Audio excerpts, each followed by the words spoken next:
Hari ini kita mau ngomongin, melanjutkan topik kita bulan ini, yaitu tentang biblical work ethics. Dan hari ini kita mau bicara tentang laziness and procrastination. Laziness artinya kemalasan. Saya tahu nggak ada yang malas di tempat ini mah ya. Dan procrastination artinya kebiasaan yang menunda-nunda. Nah, dalam mempersiapkan bahan hari ini tentunya nggak mudah buat saya karena saya cukup banyak tertemplak ya, karena saya sendiri bergumul dengan yang namanya laziness dan procrastination. Bahayanya kalau kita izinin laziness and procrastination untuk tinggal di dalam diri kita dan berbuah di dalam diri kita nggak akan bisa mencapai tujuan yang Tuhan tempatkan dalam hidup kita. Tuhan punya rencana, Tuhan punya rancangan. Dan laziness dan procrastination ini menjadi penghambat, penghalang. Bahkan yang mensabotase daripada apa yang seharusnya kita dapatkan, janji-janji Tuhan dalam hidup kita. Ujung-ujungnya kita nggak bisa berbuah. Nggak bisa menjadi berkat. Ya, kita mau belajar apa yang firman Tuhan ngomong tentang laziness dan procrastination hari ini. Sedikit menjelaskan, lazy sama procrastinate itu nggak benar-benar sama ya, itu agak beda. Orang malas itu biasanya nggak ada niat untuk melakukan sesuatu. Bahkan kalaupun ada, niatnya kecil banget. Itu kalau orang malas. Kalau orang yang punya kebiasaan menunda-nunda, itu sebenarnya punya niat. Bahkan kadang-kadang niatnya sangat besar. Gitu. Tapi karena kebiasaan dia menunda-nunda, akhirnya nggak jadi-jadi. Gitu. Nah, kita mau belajar kalau lazy itu sebenarnya bisa aja karena zona nyaman. Kita udah gak mau keluar, atau mungkin karena kita pernah dikecewakan, atau karena kita pernah luka. Tentu juga karena kita self-centered, kita ego, atau mungkin juga karena kita salah bidang. Kalau kita ngelakuin sesuatu yang bukannya bidang kita, tentu bawaannya malas. Atau juga karena mungkin pergaulan. Ya, pergaulan yang buruk, pergaulan yang dimana orang-orang sekeliling kita itu mungkin tidak mendorong kita untuk rajin, malah sebaliknya. Lalu kalau procrastination itu bisa dikarenakan perfeksionisme. Jadi ngerjain sesuatu tuh pengen bener. Nunggu dulu nanti ya sampai keadaannya gini ya, keadaannya perfect ya, sampai bahannya gini ya. Pokoknya nunggu sampai barangnya jadi, sampai produknya jadi, sampai idenya berkembang. Bahwa itu karena perfeksionisme. Procrastination juga bisa terjadi kalau seseorang takut gagal. Bisa juga karena seseorang gak fokus terlalu banyak kegiatan.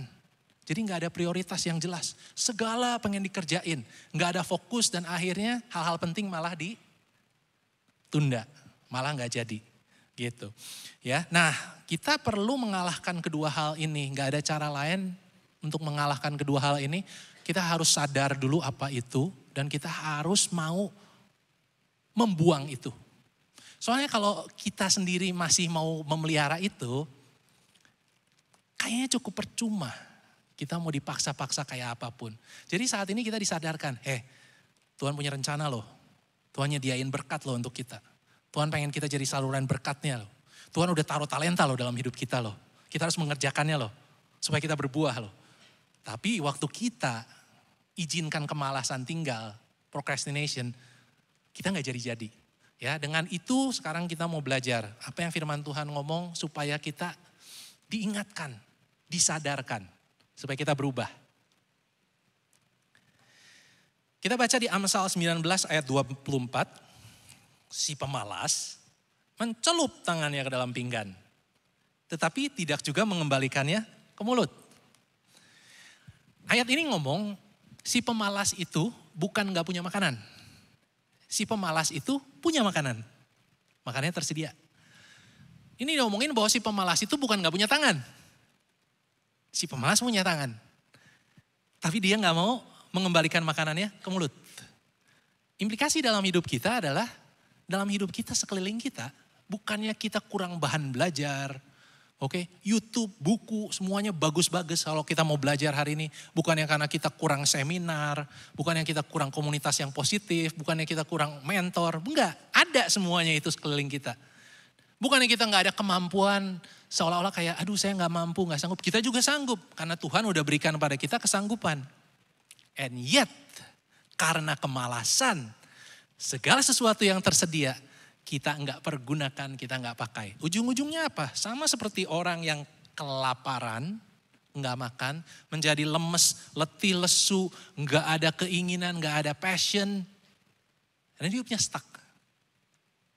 Dalam hidup kita juga gitu. Kalau kita udah enggak mulai belajar lagi, bertumbuh lagi, mengembangkan potensi, kita akan stuck.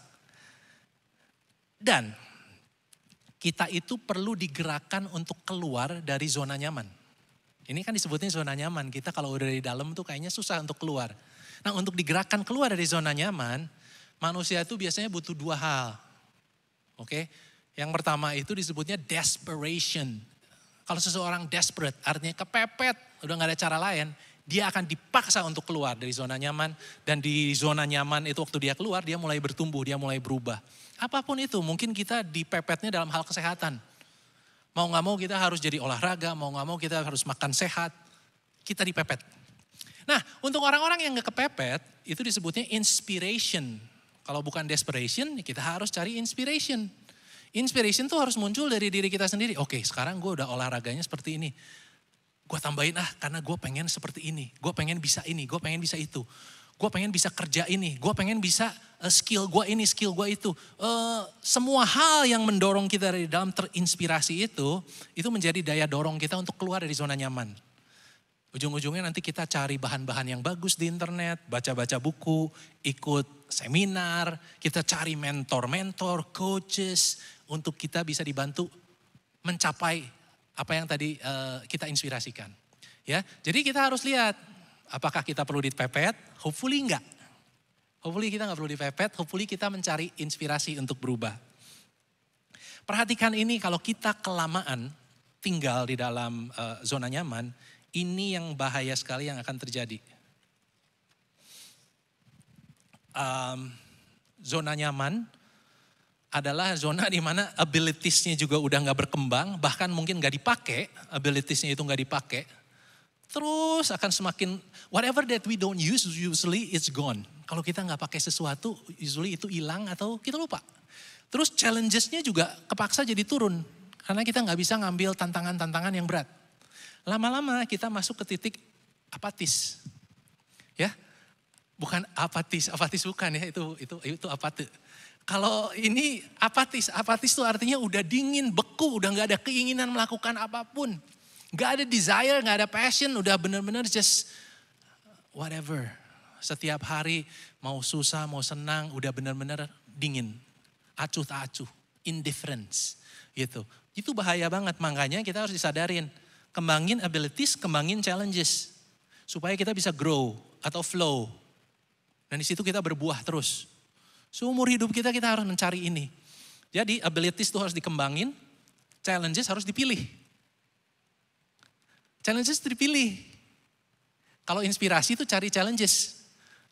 Gue mau pilihnya yang lebih gede deh gitu, challengesnya. Besarnya mimpi kita terlihat dari besarnya challenges yang kita pilih. Nah, kita lihat. Kalau challenges kita terlalu tinggi dan kita abilities-nya nggak nyampe, kita akan disebutnya burnout. Karena itu over challenge. Burnout. Nggak ada sisanya. Whatever we do, gosong. Tapi kalau sebaliknya, kalau kita punya abilities yang sebenarnya sangat mumpuni dan jauh lebih tinggi daripada tantangan yang kita pilih. Kita cari yang gampang-gampang. Kita akan masuk ke kehidupan yang bore out. Bosan. Jadi kita harus belajar untuk mengembangkan kemampuan dan memilih tantangan. Katakan bersama-sama dengan saya, mengembangkan kemampuan, memilih tantangan. Itu yang perlu kita lakukan setiap hari. Coba kita renungin, kita lagi milih tantangan apa hari ini? Karena kalau di dalam zona nyaman biasanya udah gak ada tantangan. Segala sesuatu yang kita udah tahu di waktu yang sama, di tempat yang sama, dengan cara yang sama, dengan orang-orang yang sama. Itu namanya zona nyaman. Nah, kita harus benar-benar memilih tantangan yang baru. What is it? What challenges that we're choosing supaya kita ini benar-benar bertumbuh di luar zona nyaman. Di Amsal 26 ayat 13, kembali firman Tuhan mengingatkan kita tentang si pemalas. Berkatalah si pemalas, ada singa di jalan, ada singa di lorong. Seperti pintu berputar pada engselnya, demikianlah si pemalas di tempat tidurnya. Si pemalas itu mencelupkan tangannya ke dalam pinggan, tetapi ia terlalu lelah untuk mengembalikannya ke mulutnya. Identik dengan ayat yang tadi. Ayat 16, si pemalas menganggap dirinya lebih bijak daripada 7 orang yang menjawab dengan bijaksana. Kenapa disebutin ada singa di jalan, ada singa di lorong? Ini ngomongin tentang alasan. Singa itu biasanya di hutan. Bukan di tempat-tempat di mana orang hidup sehari-hari terus ada singa, enggak. Jadi ini tuh alasan. Aduh, gue gak bisa keluar hari ini, gue gak bisa kerjain ini hari ini, gue gak bisa action hari ini. Ada singa di jalan. Apa singa kita hari ini? Apa alasan kita hari ini? Sehingga kita gak melakukan apa yang kita perlu lakukan. Orang yang jago alasan tuh punya 1001 cara disebutnya, 1001 alasan untuk tidak melakukan apa yang perlu dilakukan. Orang rajin itu begitu tahu satu cara dia udah lakukan. Sangat kontras sebenarnya antara si pemalas dan orang yang rajin. Nah, seperti pintu berputar pada engselnya, demikian si pemalas di tempat tidurnya. Saya yakin kita semua pernah ngalamin ini, di mana kita udah disebutnya mager. Oke, kita semua ngalamin, aduh udah mager, udah pewe, udah gak mau gerak gitu. Udah enak banget, nyaman. Nah, kita bukannya gak boleh. Boleh, cuman jangan kelamaan. Zona nyaman bukan tempat tinggal, zona nyaman tempat singgah. Dan kita harus selalu keluar untuk kita mau terus bertumbuh. Tadi disebut kembali lagi mencelupkan tangannya tapi gak kembaliin ke mulutnya gitu loh. Nah ayat 16 nih penting banget. Si pemalas itu menganggap dirinya lebih bijak dari 7 orang yang menjawab dengan bijaksana. How? Why? Karena gini loh. Waktu kita udah terbiasa bikin alasan, terus menerus bikin alasan, lama-lama itu terdengar menjadi suatu kebenaran. Kita sebut itu pembenaran. Waktu kita hidup dengan pembenaran, orang-orang yang bijaksana, yang peduli sama kita, 7 orang yang sebenarnya udah lebih sukses dari kita, udah gak bisa ngomong sama kita. Karena kita ngerasa kita udah lebih pinter. Karena kita pikir alasan kita udah jadi kebenaran. Nah kita perlu meriksa apakah ada pembenaran dalam hidup kita, sehingga kita gak mau bergerak keluar. Banyak banget alasan-alasan itu sebenarnya. Kalau misalnya kita ketemu orang misalnya yang lagi sama-sama bertumbuh sama kita ya. Dia kasih kita semangat. Ayo sama-sama yuk kita ikut yuk. Sama-sama kita bisnis yuk segala. Kasih kita nasihat lu harus semangat ya. Terus kita jawabnya mungkin seperti ini. Ala lu sendiri juga belum berhasil. Teori-teori melulu lu. Gitu. Ya itu di satu sisi. Tapi mungkin juga kita ketemu sama satu orang yang udah sukses banget. Yang keadaan ekonomi udah enak dan situasinya udah enak. Kita dikasih nasihat sama dia, kita juga mungkin jawabnya, ya itu lu kan udah enak. Ya gua kan masih begini, you see. Kedua hal, mau siapapun yang ngomong, kita akan selalu cari cara untuk enggak menerima sesuatu yang menggerakkan kita. Itu jadi pembenaran. Benjamin Franklin bilang gini, dia yang hebat dalam membuat alasan, jarang hebat dalam hal lainnya bro. Wah ini sebenarnya jelek banget ya. Jadi kalau saya hebat dalam bikin alasan, kemungkinan besar saya gak akan hebat dalam hal-hal yang lain. Coba, jangan sampai kita jadi orang yang jago dalam bikin alasan. Karena ini sangat-sangat menyedihkan. Orang malas banyak alasan. Orang rajin cari jalan. Orang malas itu bukan cuma banyak alasan dan orang rajin cari jalan, ada lagi nih loh. Orang malas itu cenderung untuk nontonin orang rajin dan berharap orang rajin itu gagal. Gitu loh. Karena orang malas tuh lebih seneng nontonin dan komentar. Orang malas itu kalau ketemu orang rajin yang selalu gerak itu, punya bawaan terganggu, annoyed. Ini saya ngomong dari pengalaman pribadi saya ya. Kalau saya lagi males, lagi mager gitu. Ada orang yang gila ini dia teh usaha terus. Ini dicoba, itu dicoba. Sekarang kesana, sekarang kesini. Bangunnya pagi-pagi usaha terus. Aduh, can you just stop gitu. Ngeganggu gua banget di zona nyaman gua gitu. Nah kalau kita dalam keadaan kayak begitu. Benar-benar kita harus fight. Kita harus benar-benar mengalahkan itu semua. Jangan sampai kita itu cuman komentar, apalagi komentarnya adalah gini. Kalau misalnya, udah daftar seminar, bayar mahal-mahal. Gak ada gunanya kan? Nah gue udah ngomong kan gitu. You see, orang malas itu lebih seneng komentarin orang-orang yang gitu. Orang rajin gak khawatir kalau iya sih memang kemarin Ya kebetulan kemarin seminarnya kurang bagus, pembicaranya kurang oke. Ya gak apa-apa lah, next time gue pergi lagi. That's okay. Dia gak akan, aduh gue sayang banget duit gue dibuang. Enggak, dia ngomong bahwa hey, I learned something, I met with some people and that's fine, I learned. Now I know some community, ada komunitas yang baru, ya gak ada masalah. Gitu. Nah, Amsal 12 ayat 24. Tangan orang rajin memegang kekuasaan, tetapi kemalasan mengakibatkan kerja paksa. Nah, kalau kita ngomongin kekuasaan dalam hal ini, orang rajin itu memegang kekuasaan dimulai dari dalam diri sendiri dulu. Pertanyaannya adalah apakah saya berkuasa atas waktu yang dipercayakan pada saya? Saya berkuasa nggak untuk nentuin hari ini saya mau ngapain? Jam segini saya mau ngapain? Yang lebih berkuasa saya atau Netflix? Yang lebih berkuasa itu saya atau YouTube? Saya atau gamenya saya? Itu namanya ngomongin tentang kekuasaan adalah gitu. Siapa yang sedang berkuasa sebenarnya? Dan berkuasa itu harus dimulai dari dalam diri kita sendiri. Dan orang rajin memegang kekuasaan. Dia taking control of his life. Orang malas, jadi kerjanya kepaksa. Why? Kenapa orang kepaksa kalau kerja? Karena gak punya opsi lain. Kalau ada opsi lain, dia akan ambil opsinya. Masalahnya dia gak ada opsi. Di sini gua nggak bisa, di situ gua nggak bisa, di sini gua nggak ngerti, di sana gua nggak kenal. Gak ada opsi, kepaksa gua harus di sini terus. Jadi gimana caranya supaya kita bisa punya opsi? Bertumbuhlah, belajarlah, berkembanglah, cari jalan, ketemu orang, baca buku, kenalan, dan semuanya akan membuat kita bertumbuh secara potensi. Nah kalau udah bertumbuh secara potensi, kita punya opsi, gua mau stay di company ini atau gua keluar. Karena di luar juga ada yang mau gue. Dan gue bisa melakukan itu malah apa yang gue paling suka, kerjaan itu sesuai talenta gue. Waktu kita bertumbuh kita dapetin itu. Nah kalau kita gak bertumbuh kita akan terikat satu tempat. Produk yang kita jual, apakah hari ini ada opsi enggak? Gue jualnya hanya kesini lagi, kesini lagi, kesini lagi. Kembangkan sesuatu yang baru. Take control, kembangin, belajarin supaya kita bisa opsi. Enggak cuma jualan di situ. Yang paling mengerikan adalah kita ngeluh, tapi gak bisa quit. Daripada ngeluh, kita belajar kayak Yusuf. Yusuf dibuang jadi budak. Waktu dia udah diangkat jadi tinggi, terus dikhianati, difitnah, masuk penjara. Dalam setiap keadaan Yusuf selalu take control of his life. Dia pakai segala kesempatan buruknya untuk menjadi pembelajaran untuk membangun potensi diri. Itu yang Yusuf lakukan.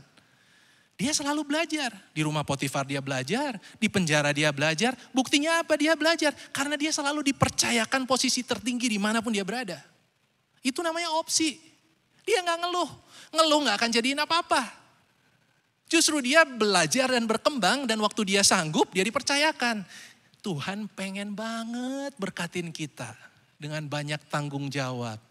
Tapi Tuhan tunggu kita untuk siap-siap dulu.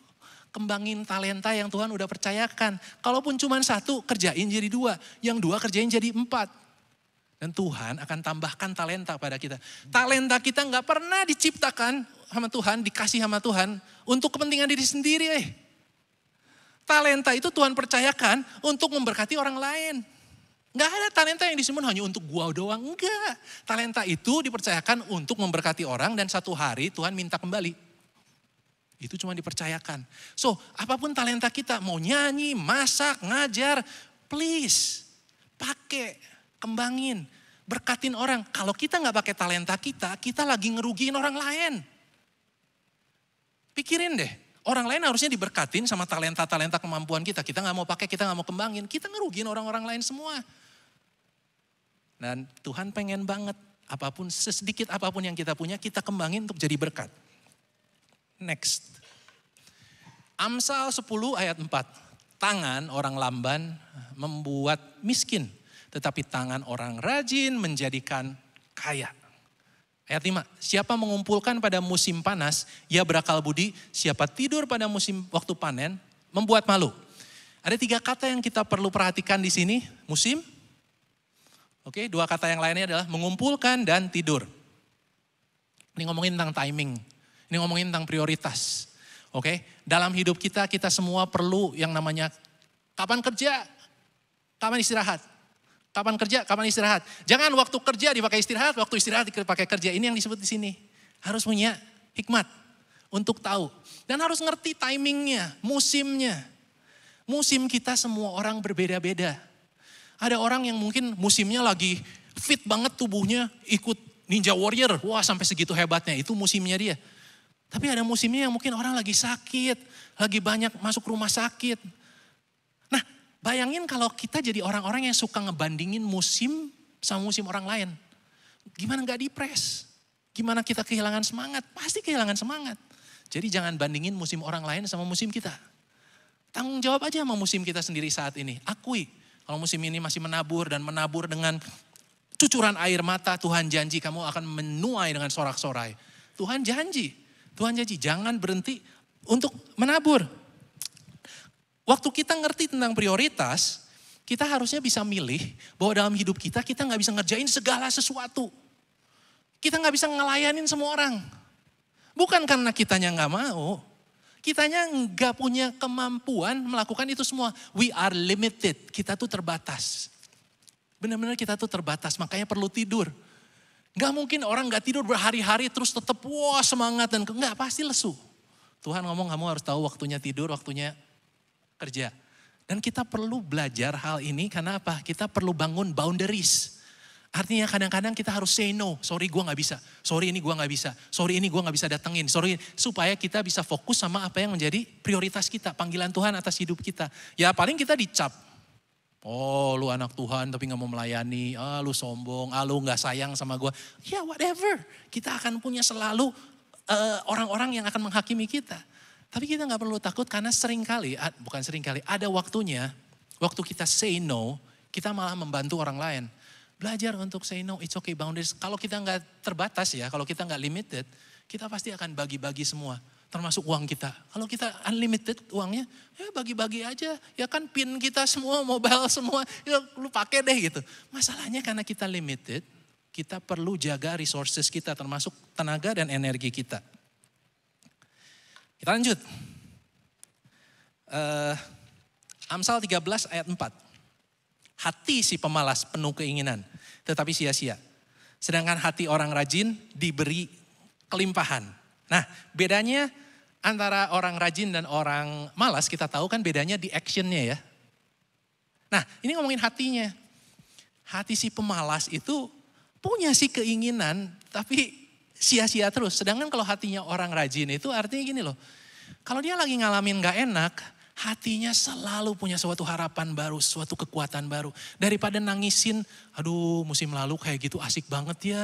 Aduh berapa tahun yang lalu keren banget ya. Dia gak menangisi apa yang udah lewat, tapi dia melihat apa yang sedang datang, apa yang Tuhan udah sedang siapkan. You know hari-hari ini kita ngomong bahwa betul bisnis lagi gak bagus dan semuanya. Ya kita menempatkan diri kita itu sebagai garam dan terang, itu janji Tuhan. Yang artinya Tuhan akan membuat perbedaan atas diri kita semua. Yes, kita bukan victim, kita bukan korban. Bukan, kita akan jadi pemimpin kepala dan bukan ekor. Tapi Tuhan butuh orang-orang yang mau tanggung jawab untuk mengerjakan semua resources yang Tuhan percayakan. Jadi artinya gini, kita gak perlu takut untuk kita mencoba kalau ada kesempatan dan kita action, kalaupun salah, kita bisa belajar dari itu. Kita belajar dari kesalahan kita. Beneran. Kesalahan yang dievaluasi tentunya kita akan belajar dan kita berubah, kita bertumbuh. Nah, orang malas hanya membicarakan tuaian. Selagi orang rajin sudah mulai menabur. Ini yang maksudnya. Orang malas tuh lebih senengnya ngomongin pengennya gini, mimpinya gini. Semua terus what if, this semua. Kalau orang rajin, nabur. Bayangin kalau misalnya seseorang yang ngomong, oh saya kepengen investasi saya bertumbuh segini. Ngomong dari bulan Januari sampai Desember cuma ngomong doang. Sedangkan kalau orang rajin bulan Januari udah masukin 100.000 investasi. Januari, Februari masukin lagi 100. Sampai ke Desember itu udah 1.200.000. That's how it is waktu kita mau menabur. Karena hati kita itu penuh kelimpahan. We're not afraid kalau kita make a mistake. Karena Tuhan bisa pakai segala sesuatu dalam hidup kita untuk menjadi kebaikan bagi kita. We believe that. Itu adalah hukum kerajaan Allah. Kita percaya kita nggak pernah jalan sendirian. Tuhan berdaulat atas semuanya. Walt Disney bilang gini, cara untuk memulai adalah dengan berhenti berbicara dan mulai melakukan. That's it. Gak ada cara lain. Stop talking and start doing. Shut up, just do it. Shut up, do it. Aduh lu ngomong terus dari dulu sampai sekarang lu ngomong terus. Lu ngelangkah aja deh gitu. Just do it. Itu yang Walt Disney bilang. Pengkhotbah 11 ayat 4. Siapa senantiasa memperhatikan angin tidak akan menabur. Siapa yang senantiasa melihat awan tidak akan menuai. Aduh mau nabur anginnya gede, aduh mau nabur, mau hujan, nanti deh. Mau diet, nanti deh tungguin setelah Sincia aja. Oh pas Sincia nanti makannya banyak ya kan. Whatever it is kita akan tunggu. Nanti deh. You see firman Tuhan ngomong ini yang dilakukan kalau seperti itu. Sebagaimana engkau tidak mengetahui jalan angin dan tulang-tulang dalam rahim seorang perempuan yang mengandung. Demikian juga engkau tidak mengetahui pekerjaan Allah yang melakukan segala sesuatu. Ayat 6, tetapi taburkanlah benihmu pagi-pagi hari, janganlah memberi istirahat pada tanganmu pada petang hari. Karena engkau tidak mengetahui apakah ini atau itu yang akan berhasil, atau kedua-duanya sama baik. Jadi gini loh, daripada kita nunda-nunda, oke, sebenarnya kan kita nggak tahu nanti Tuhan mau ngeberkatin kitanya di mana. Itu adalah haknya Tuhan, mau ngeberkatin di mana, memberikan pertumbuhan, kapan menuainya, di mana menuainya. Tapi bagian kita di sini ngomong, nabur. Itu bagian kita. Nabur. Oke. Seorang penulis, writer and poet, namanya Robert Louis, dia bilang saya menilai sukses keseharian saya berdasarkan benih yang saya tabur, bukan panen yang saya tuai. Ini keren banget kalau kita bisa ngertiin, oke? Menilai sukses itu seperti apa? Seringkali ngomong bahwa ada penjualan gak hari ini? Yes. Itu nuainya. Naburnya apa? Kalau sebagai penulis, kamu jualan buku gak hari ini? Buku kamu top bestseller gak? Itu nuainya. Dia lagi ngomong enggak. Gue menilai kesuksesan gue berdasarkan berapa banyak gue nulis hari ini. Mau satu paragraf, mau satu halaman, that's what I do. Itu yang saya lakukan untuk menabur. Tanggung jawab kita menabur. Tuhan udah menaburkan talentanya dalam hidup kita. Kita diberkati sama Tuhan bukan dengan barang jadi. Tuhan memberkati kita lewat benih. Benih itu kita kerjakan, ujung-ujungnya either jadi barang jadi atau jadi solusi. Itu kita konversiin jadi money, jadi uang. Gitu, kita kepengennya kalau berdoa, kepengennya barang jadi terus. Enggak, Tuhan ngomong, I already given you whatever you need. You have to work it out. Kamu harus kerjakan itu semua. Makanya tanggung jawab kita adalah untuk menabur. Hilton, ini pemilik hotel-hotel Hilton bilang sukses sepertinya berhubungan dengan tindakan, dengan action. Sukses itu hubungannya sama action. Orang-orang yang sukses terus bergerak. Mereka membuat kesalahan tapi mereka tidak berhenti. You see, gak ada waktunya untuk quit dan stay terlalu lama di dalam zona nyaman karena itu membuat kita gak akan bertumbuh. Dan kalau mau terus suksesnya naik, mimpinya tercapai, balik lagi tantangan apa yang kita ambil. Amsal 6 ayat 6. Hai pemalas, pergilah kepada semut, perhatikanlah lakunya, jadilah bijak. Biarpun tidak ada pemimpinnya, pengaturnya atau penguasanya, ia menyediakan rotinya di musim panas dan mengumpulkan makanannya di waktu panen. Kita pengen sekali bisa membedah ayat-ayat ini. Misalnya ayat 7 aja ngomong, di antara semut gak ada pemimpin mengatur penguasanya. Kita kalau lagi kerja sama-sama orang di bisnis atau apa, kepengennya kita ngerasa lebih hebat, lebih pintar, lebih jago. Dalam hal ini semut tuh enggak. Semut tuh tahu saling menghargai satu dengan yang lain, semuanya sama. Seragam semut tuh semuanya sama. Gak ada seragam semut tuh yang ada tulisan namanya di belakangnya kan. Sama kan hitam semuanya. Ya kecuali kalau semut merah, ya seragamnya merah semua. Tapi kan intinya semut tuh semuanya sama. Semut tuh gak ada yang sombong, lu lebih butuh dari gue gak butuh lu. Semut itu benar-benar tahu bagaimana saling membantu. Nah semut kalau kerja itu barengan. Semut gak pernah sendirian. di sini dibilangin belajar dari semut. Hari ini kita lagi bergumul, kita sendirian atau kita punya teman? Iya dong. Siapa teman yang menyemangati kita? Waktu kita down, waktu kita lemes, waktu kita bisnisnya lesu. Siapa yang datang dan mendoakan tempat bisnis kita? Ada nggak? Saya punya. Saya punya orang yang menyemangati saya. Dan saya butuh itu. Saya butuh ada orang-orang seperti semut yang saling, nantinya waktu saya butuh dia mendoakan saya, mensupport saya. Waktu dia butuh saya akan mendoakan dia, mensupport dia. This is the safe community, supportive community yang kita perlu temukan, perlu gabung. Dan kalau nggak punya, mulai buat.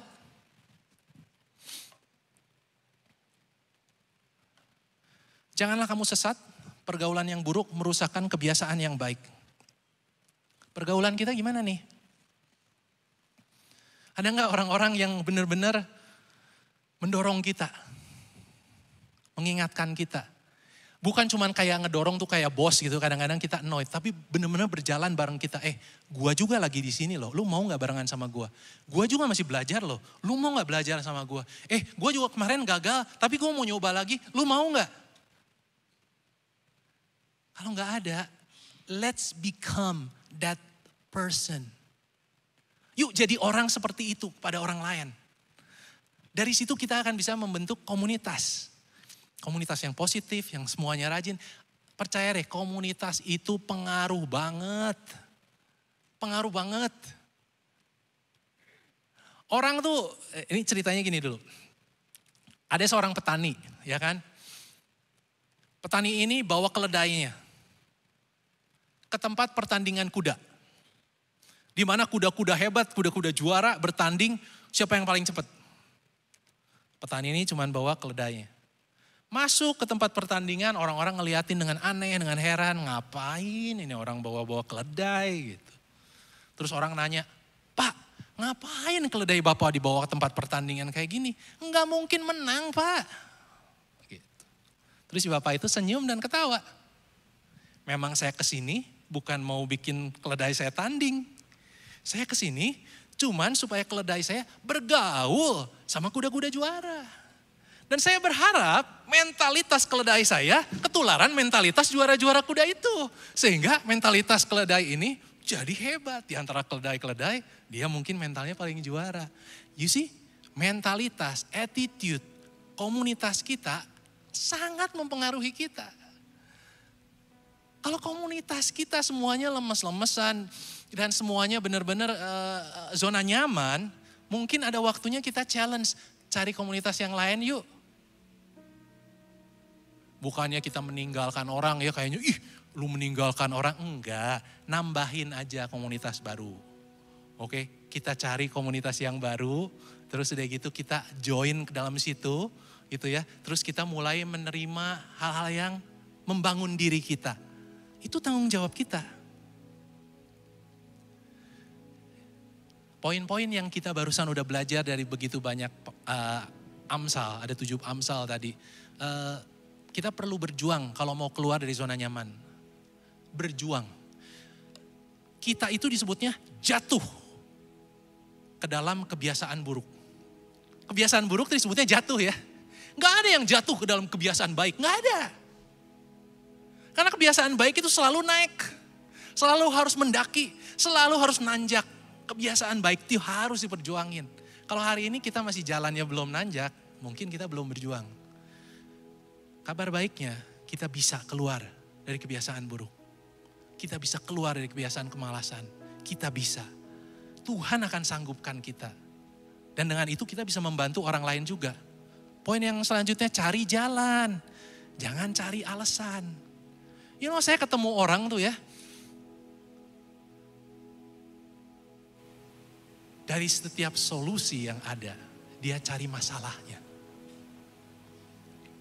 Gak terbalik kok, iya memang orangnya gitu. Ada solusi A, B, C, dia akan sebut. Tapi ya ini gini, dia sebut masalahnya. Tapi ada juga orang yang dari setiap masalah, dia selalu dapat satu jalan. Jalan itu gak perlu 10 baru bisa jalan, ada satu aja bisa dicoba. Nah mentalitas kita tuh harusnya, when there is a way, we gonna try. That's okay. Waktu yang kebuka cuma satu pintu, kita buka dulu pintu itu. Jangan ngomong pintu lain belum ada yang kebuka. Yes, because inside you will find another 2 doors. Ada 2 pintu lain yang bisa dibuka. Opsi mulai nambah. Waktu kita berani melangkah. Pertumbuhan potensi menciptakan opsi itu yang tadi disebut ya. Kita tumbuhin potensi kita. Terus atur prioritas. Apa yang gak perlu kita gak usah lakukan karena waktu kita terbatas. Dan bangun boundaries. Terus stop talking and start doing. Jangan terlalu lama nunggu-nunggu. Tuhan keburu datang. Kita gak ada yang umurnya jadi tambah muda. Oke, there is no such thing. Sekalipun sedikit, tetap menabur setiap hari. Sesedikit apapun. Saya cuma bisa latihan gitar 5 menit sehari, then do it. Saya cuma bisa ngomong sama karyawan 2 menit dalam sehari, then do it. But do it every day. Lakukan. Setiap hari. Dan bangunlah pergaulan yang sehat. Dikatakan di situ bangun. Oke? Jangan cuma menangisi dan mengeluh. Semangati orang lain juga. Sebagai penutup. Kenapa sih kita bergumul banget? Kok kita manusia gitu banget ya? That's the reality. Karena kita semua sudah berdosa dan kehilangan kemuliaan Allah. Tapi kabar baiknya, kita tidak pernah kehilangan kasih Allah. Kita kehilangan kemuliaan Allah, tapi gak pernah kehilangan kasih Allah. We have hope. Apapun keadaan kita hari ini, betapapun yang kita ngerasa, saya udah terlalu lama dalam hal ini. There is hope. Karena kita gak pernah kehilangan kasih Allah. Dan Tuhan sanggup memulihkan kita. Seperti Tuhan memulihkan wanita Samaria yang di pinggir sumur yang sedang kekeringan. Yang udah melewati 5 suami. Dia kekeringan, Tuhan ngomong akan ada air di dalam diri kamu yang meluap dari dalam. Dan kamu gak akan pernah kehausan lagi. Itu yang Tuhan tawarkan pada kita. Why? Karena Tuhan tuh selalu mikirin kita. Tuhan selalu memperhatikan kita. Kenapa? Gak tahu kenapa. Tapi untuk Tuhan kita tuh berharga. I just don't know why when I pray to God, God, I am not worthy of your love. I am not worthy of your caring, of your plan. I failed too much. I don't know why God says I love you. I still love you. For eternity, I will keep loving you. Belajar hari ini yuk. Jangan menggantungkan hidup kita sama kemampuan kita mengasihi Tuhan. Tapi bergantunglah pada kemampuan Tuhan mengasihi kita. Saya akan ulang. Berhentilah bergantung pada kemampuan diri kita mengasihi Tuhan. Tapi bergantunglah kepada kemampuan Tuhan mengasihi kita. Why? Karena kasih kita, kemampuan kita tuh cuman segini. Yang hari ini ada, besok gak ada. Yang keluar kebaktian semangat, besok-besok udah lupa. That's who we are. Tuhan tahu siapa kita, seperti debu. Tapi Tuhan sayang sama kita. Tuhan memperhatikan kita. Kalau kita bergantung sama kasih Tuhan, gak ada batasnya. Limitless. Bottomless. Tinggi, dalam, lebar, luas. Itu yang firman Tuhan ngomong, aku berdoa supaya kamu kenal itu. Karena kalau kamu kenal itu, kamu gak akan kekeringan. Kamu akan terus produktif, segala yang kamu kerjakan, Tuhan akan berkati. Amin. Siapa yang mau menjadi orang-orang seperti itu? Yang mau menerima kasih, yang mau menerima kasih yang kekal. Segala kebaikan Tuhan. Boleh angkat tangannya. Let us pray. Tuhan, semua tangan yang diangkat, begitu merindukan Engkau. Kami tahu kami gak sanggup Tuhan, karena kami sangat terbatas Tuhan. Tapi hari ini Tuhan, firman-Mu begitu bicara pada kami, dan kami percaya itu akan melakukan banyak dalam diri kami Tuhan. Tapi kami akui Tuhan bahwa kami gak sanggup melakukan itu sendiri Tuhan. Maybe we have tried so many times God. Right now Lord, we need You. Agar kasih-Mu yang menggerakkan dari dalam dan mengubah kami. Tuhan, biar hari ini kami keluar, kami tahu bahwa kami adalah orang-orang yang dikasihi-Mu. Kami adalah orang-orang yang disayangi, orang-orang yang berharga. Karena itu Tuhan, kami mau kembali mencoba. We are not giving up. We will never give up. Because we believe. Kami percaya Tuhan, Kau ada bersama dengan kami selalu. Terima kasih Tuhan untuk firman-Mu. Dan kami rindu Tuhan, Roh Kudus-Mu melayani kami saat ini. Dalam nama Yesus kami berdoa. Amin.